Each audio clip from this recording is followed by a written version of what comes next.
आप पुण्यात्माओं, सत्संग के दौरान आपका एकाग्रचित होना चाहिए। एक एक के शब्द इस दास के मुख से निकले हैं, इनमें प्रत्येक के अंदर बहुत बड़ा रहस्य और आपके काम की बातें होती हैं।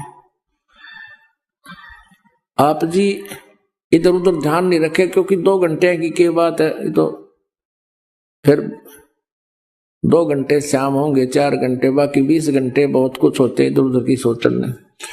तो अब जैसे ये कई बार बताते हैं, कई भक्तों को शंकाएं भी रह जाती हैं, प्रत्येक को इंडिविजुअली नहीं बताया जा सकता, ना समाधान किया जा सकता। सत्संग इसलिए किया जाता है सामूहिक तौर पर, आपको कुछ ऐसे गूढ़ रहस्य भी साथ में बताए जाते हैं जो आपको आवश्यक है।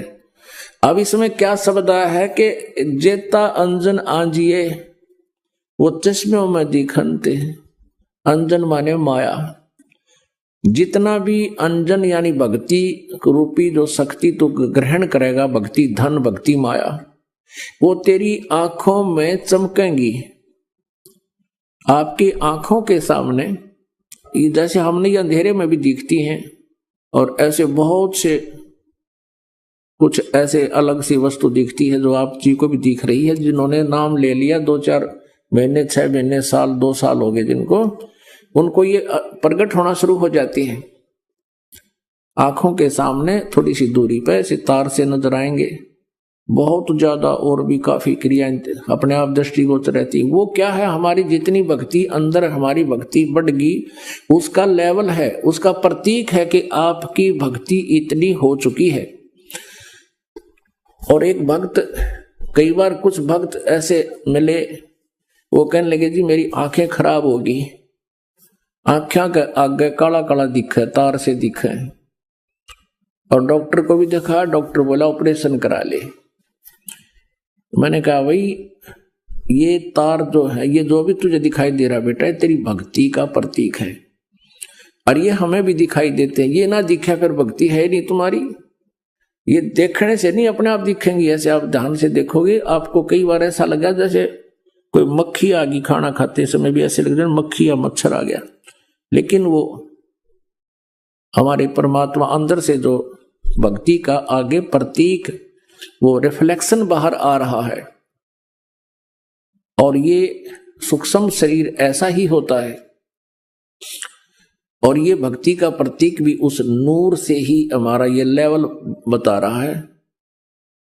तो इस प्रकार चिंतित नहीं होना। बहुत से ऐसे भक्त है, एक कहने लगा जी मैं तो घर से बाहर नहीं निकलूं, देखूं जब मैंने दिखन लग जाए, मैंने डर गया कदे भूत हो। पुण्यात्माओं, पहले इस दास को बचपन से ही ये थोड़ा सा दिखाई देता था, ये पूर्व जन्म की जो कोई संस्कार डिपॉजिट रह रहा था ना, तो खोजिए पता नहीं कहां कहां देवता बनकर, राजा बनकर, और वो थोड़ा सा दिखाई देता था। ज्यादा से ज्यादा 1 इंच की लंबाई होगी, एक ही था वो, यानी इतनी ही शेष कमाई बची थी इस कलयुग में।